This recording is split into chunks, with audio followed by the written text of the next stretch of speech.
Sumabog ang babala ni Representative Mark Leviste. Pwede umabot sa 19 trilyon ang utang ng Pilipinas ngayong taon. Hindi na ito simpleng numero. Ito ay babala ng isang papalapit na krisis. Habang ang mga Pilipino ay naghihigpit ng sinturon, habang hirap na hirap sa taas ng presyo ng pagkain at langis, ang utang ng bansa lalo lang lumulobo. Diretsahang sinabi, may pagwawaldas sa loob ng administrasyon. May mga desisyong hindi iniisip ang kinabukasan ng bayan. At ang masakit, hindi sila, kundi tayong lahat ang magbabayad. Bawat piso ng utang, pasan ng bawat Pilipino, mula sa buwis hanggang sa kinabukasan ng ating mga anak. Kung hindi ito mapipigilan ngayon, baka huli na ang lahat.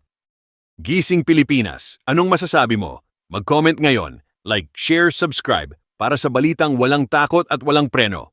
Ang tunay na problema ng Pilipinas ay hindi ang gera sa Middle East, kundi ang pagwawaldas ng buwis.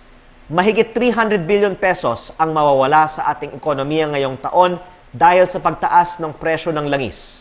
Pero dahil sa pagwaldas ng pera nung wala pang krisis, ang ating pambansang utang ay lalampas na sa 19 trillion pesos. Kaya ito ang ilan sa mga dapat gawin. Bawasan ang gastos at pigilan ang mga maanumalyang transaksyon ng gobyerno. Pababain ang VAT at palitan ito ng mga mas progresibong buwis.